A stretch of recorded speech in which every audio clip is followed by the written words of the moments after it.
The job I'm doing today involves that bay tree. It was cut down in July, so here we are 4 months later, and I want to make sure I keep it under control. It grows really quickly, and at one time it was about 3 or 4 metres tall and impossible to keep under control. Hello there. If you're a novice gardener like me, or perhaps a gardener with more experience, I would love it if you would consider subscribing to my channel.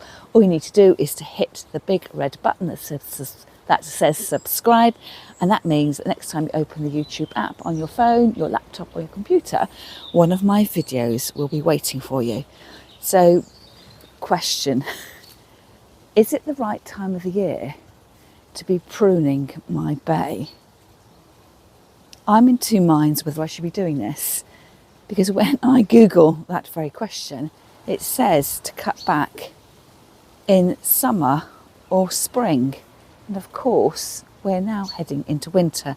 But my husband, the gardener of many years' experience, says he reckons I need to get on with this job, clip out the tips in order to stop it growing tall and to encourage it to bush out. What do you think? So this is what he's talking about, to get rid of these little bits, taking my pruning down to the next leaf joint. So I've got my compost bin next to me, and I'm going to trim out. I did ask my husband whether I had to do this individually with each tip, and he said if he was doing it, he would take our rechargeable hedge clippers and he would just give it one hedge clip all over the place. But he did say the battery was a little bit low, and actually I've seen my husband do that before, and it leaves the hedge looking very forlorn, although it does grow back. A tedious job, you may think, but I guess this is what gardening is about. A little bit of quiet, a little bit of mindfulness, as I just concentrate on what I'm doing and listening to the natural sounds of the garden. I don't know whether you can hear it, but my neighbour has a water feature, so I can hear the sounds of running water. I can hear the hum of traffic, probably coming from the motorway, which is a mile that way, and occasionally I'll hear the sounds of a train. Because this bush has become multi-stemmed, where it's been cut down, it's been allowed to grow up twice.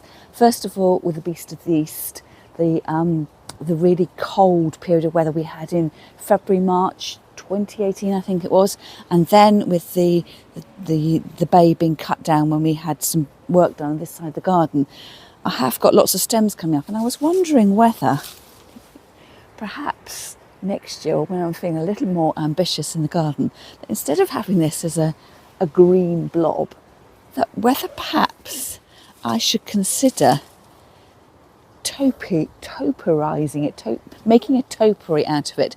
Not, a giraffe or an elephant, but I was wondering about having it as, lots of little lollipops. Is that a cloud cut? So it's got the stems and then a big bit and then a stem and another big bit. I guess a classic topiary tree, rather than being cut into the shape of an animal, something like that. So for now, I just want to make sure that it's under control and it doesn't get so high that I then can't keep it cut and under control. I think probably I'll leave it there for the moment. My next job was to think about planting my second batch of tulips, but I have been keeping an eye on the temperatures and I still think it's not cold enough. So what I am thinking of doing is seeing, now it's November, whether I can be moving plants from other parts of the garden and reclaiming them as my own. And I was given some stinking helleborus by one of my friends at Flower Club, probably at the beginning of the year, and they were more or less dumped, planted right out by the front door, and I'm thinking now might be the time where I could collect them from the front garden and replant them here in the back. But in the meantime, I'm just going to have a little bit of a look round and see what else needs doing. One of the things I do want to do is to get rid of, well, to move these pots. This was my temporary garden when I set up in July. And I'm going to move these. I've still got a few stems of the zinnia that I can harvest to bring indoors. But the perennials that I planted, I'm going to eventually plant them out into the beds. And then this will become the planting area for my next lot of tulips.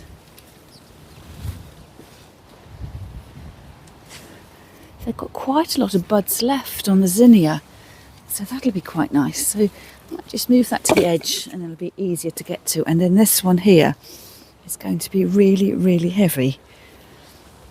So this is where my delphiniums were.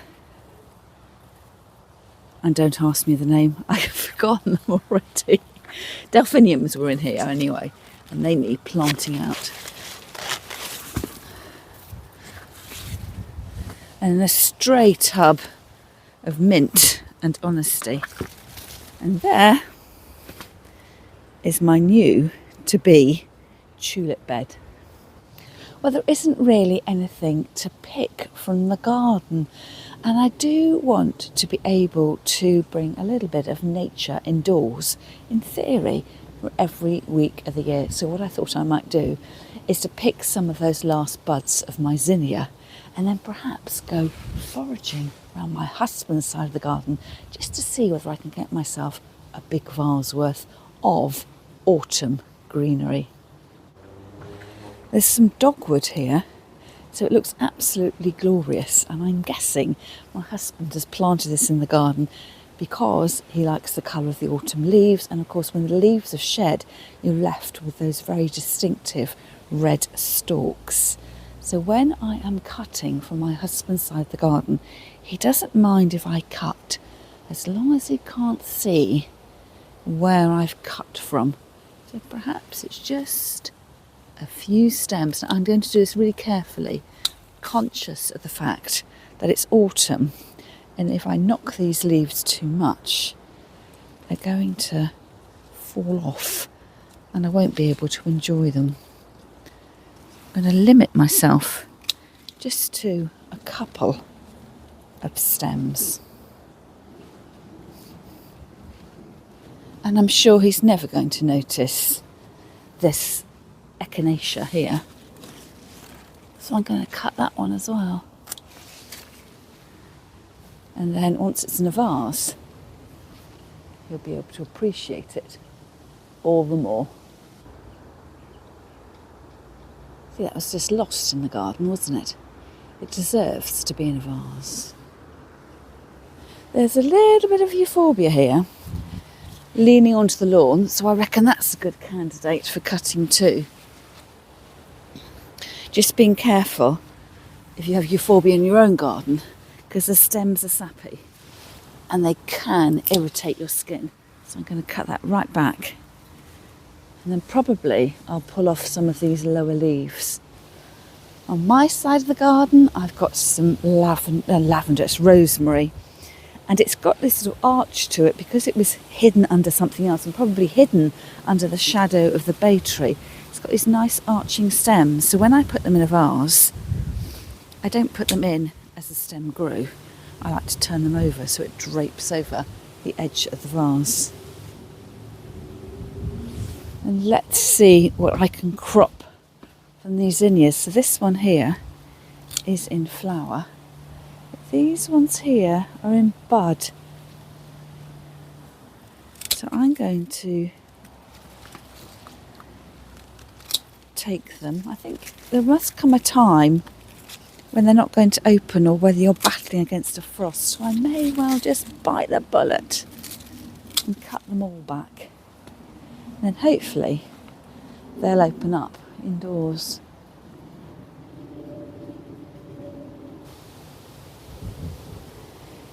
And a little bit of leafage here. This is the Arum Italicum pictum.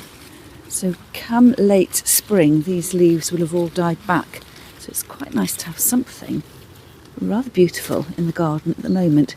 They've got rather satisfyingly soft stems, which my secateurs are just slicing through like a warm knife through butter. So I'm just going to take the biggest leaves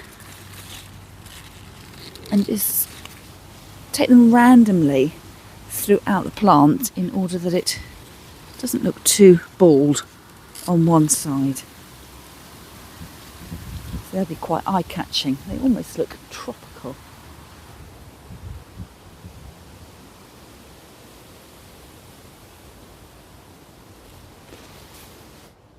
Can you see those tiny red rose hips from is it the rambling rose or the climbing rose? They were always been out of reach because they were on top of the chicken run. I'm just wondering now whether I can reach up and pull some of those down. Let's have a go. These really tall ones here that I'm after. Oh, aha, I might be in luck. There's quite big thorns on the main stem. But it's not too bad on the actual side shoots where the berries are. Oh, getting caught on my jumper. Oh, that is painful. Oh, ow, I think I'm stuck. Oh, that hurt. So I got myself a couple of stems and I have been stabbed by a rose thorn. Hopefully that's not caused me too much damage to my arm. So just a couple of stems here. I've seen people use these tiny little rose hips to make doorways just covered totally in berries, and they always look really, really beautiful. So you never know if that rose keeps flowering on till next year. Hopefully I'll have more berries to enjoy, more rose hips to enjoy next year. And when I put these in the vase, I'm going to take off the leaves so that the berries are exposed. And here's my harvest from the garden. So I'm going to go indoors. I've just washed up actually a jug that I was using last week, so I shall fill that up with fresh water, and then we can get arranging and bring a little bit of the autumn and winter months indoors to enjoy. I'm putting my gloves on, picking up the secateurs, which I seem to have discarded in the middle of the lawn, and then very carefully pick up the stems which I've harvested. And I have put on my gardening gloves, just a little bit conscious about that euphorbia and any reaction it might give me.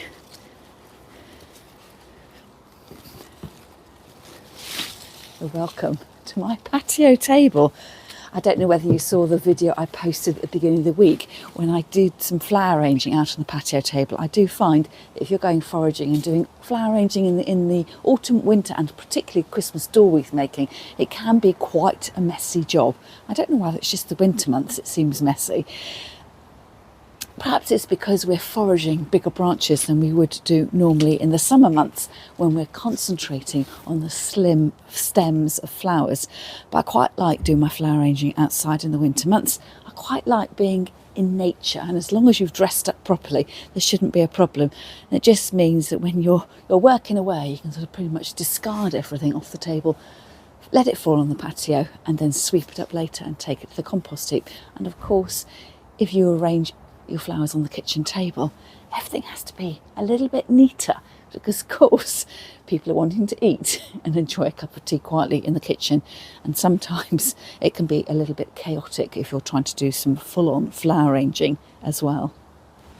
I'm going to take the opportunity of putting my gloves on just to protect me from the euphorbia and those thorns on the roses.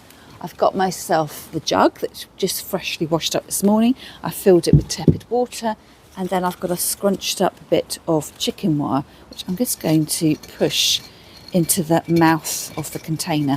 It just really helps your flowers stand up in place, and especially if you don't have that many stems. Now, what I'm going to do is to sort out my heavy foliages and stems into one pile, and my delicate stems, my zinnias, and my arum leaves into another, just so they don't get crushed.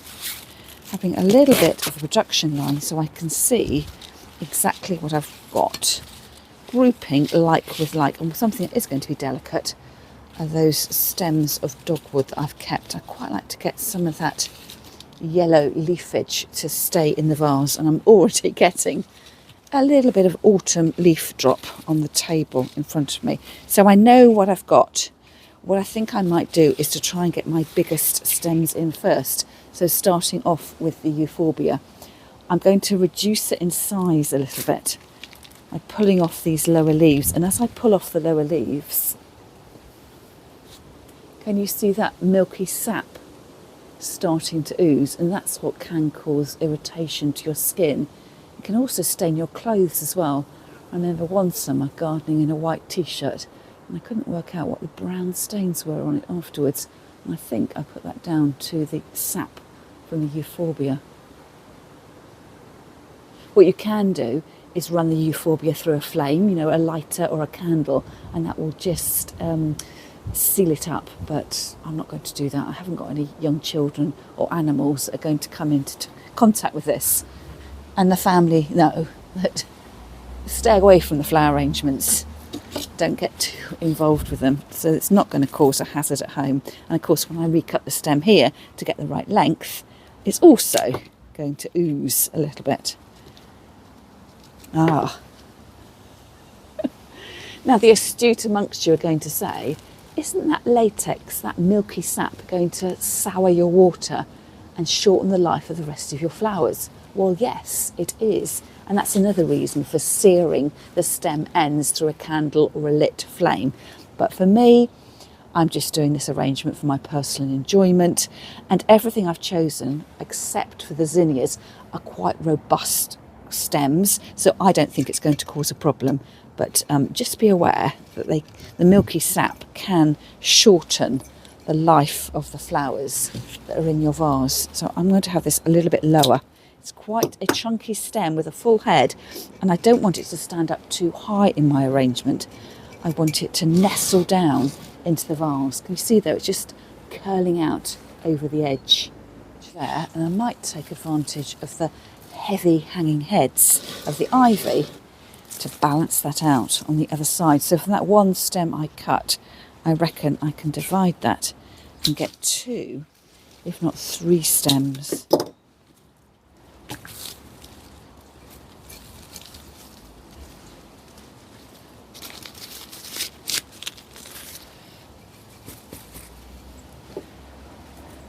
It's a bit hard doing flower arranging in gloves.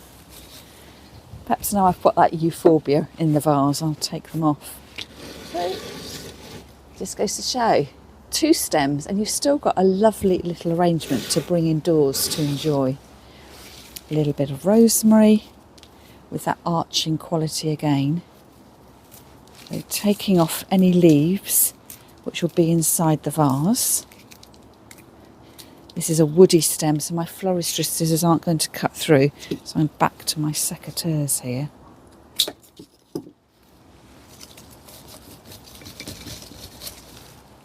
Wiggle that into the vase. I've got one lone stem that broke off. So add absolutely everything in. And that's going to hook right over the front. Just nestling underneath that piece of euphorbia.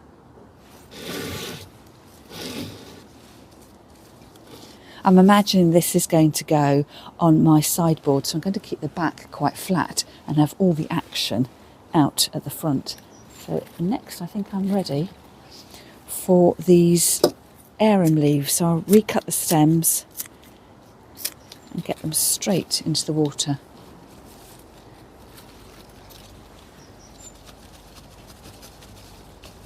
Just wiggling them down so they catch into the chicken wire. And I've left them on quite long stems so they do reach down into the water. And what I'll do at the end, when I've finished the arrangement, just sort of tuck my finger inside the vase, just to make sure the water is coming up sufficiently high that the stems are actually sitting in water.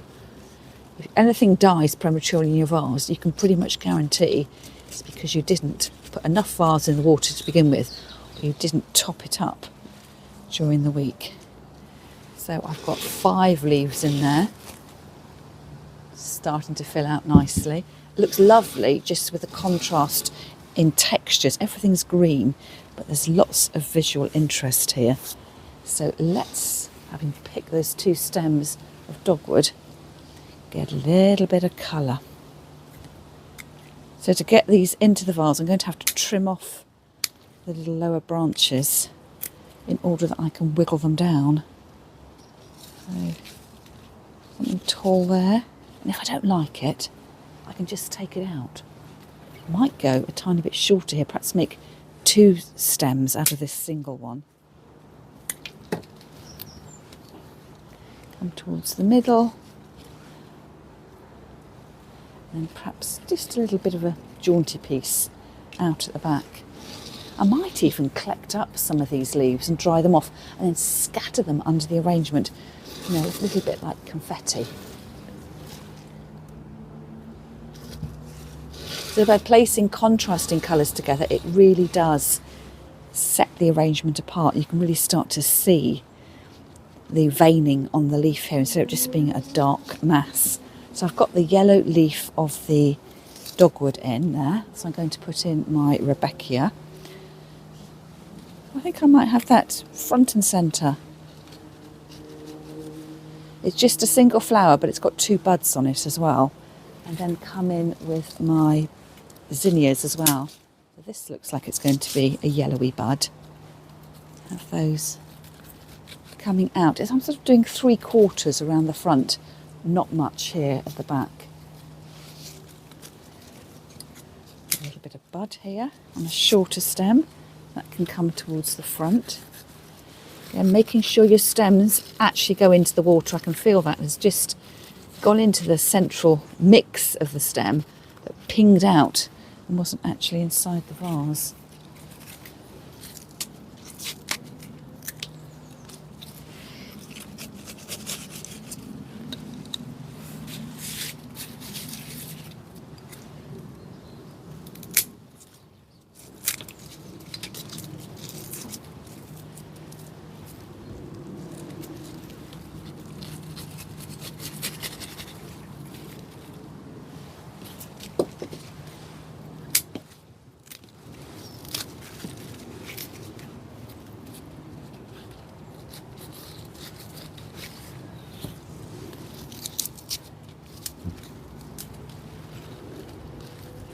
So the more you fill in, the more layers of interest you start to create. So I've got 1 more zinnia to put in, the pinky one, sedum head, and then those lovely little rose hips. So the rose hips are going to look lovely against the red of my dogwood or corner stems. So because my sedum is quite a big, heavy head, quite dark, I'm going to put that low into the centre of the arrangement.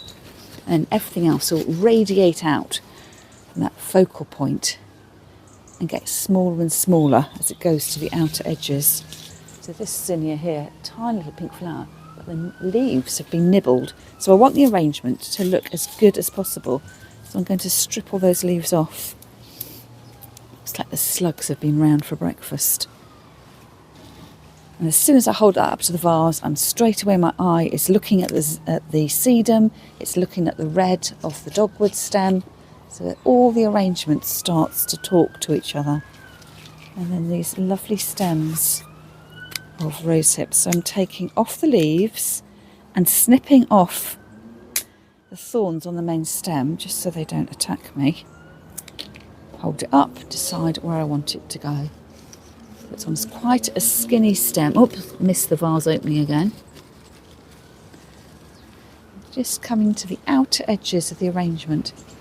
So when I turn it around, you'll see that the big sedum's at the front, and then the small berries, the bud-sized flowers, are out to the outer edges. And that way, we get an arrangement that looks like it's in proportion and pleasing to the eye. So a little bit of red berry there, I have a little bit of red berry here, which leaves a gap in the middle, and I've got this tiny little stem here. So I'll take off the leaves. I'm going to take off the central bit as well. There's no berries on that. Get rid of that. Get rid of the side stalks. Get rid of that thorn at the bottom. And then I'll be able to put that in the middle as a little stepping stone between the two outer edges of the other rosehip placements. So wiggle that down. Lovely. And then this slot can go straight into the compost heap. Wipe down the table, and then everything looks tidy in the garden again. Thank you for joining me on today's video and enjoying my November garden. And if you've been picking from your garden or foraging from friends' houses, why not make an arrangement and post a photograph in my free Facebook group, Florist World. You'll find a link to that in the notes underneath this video. And on the subject of joining things, have you thought about joining my special YouTube membership group? I've got 2 levels of membership at the moment. General membership gives you access to my free monthly Zoom flower class, and a Christmas flower arranging club too. There's 20 videos in there, a combination of flower arranging and crafting projects that will keep you busy from now until Christmas. That's all for me for now, and I'll see you again next time.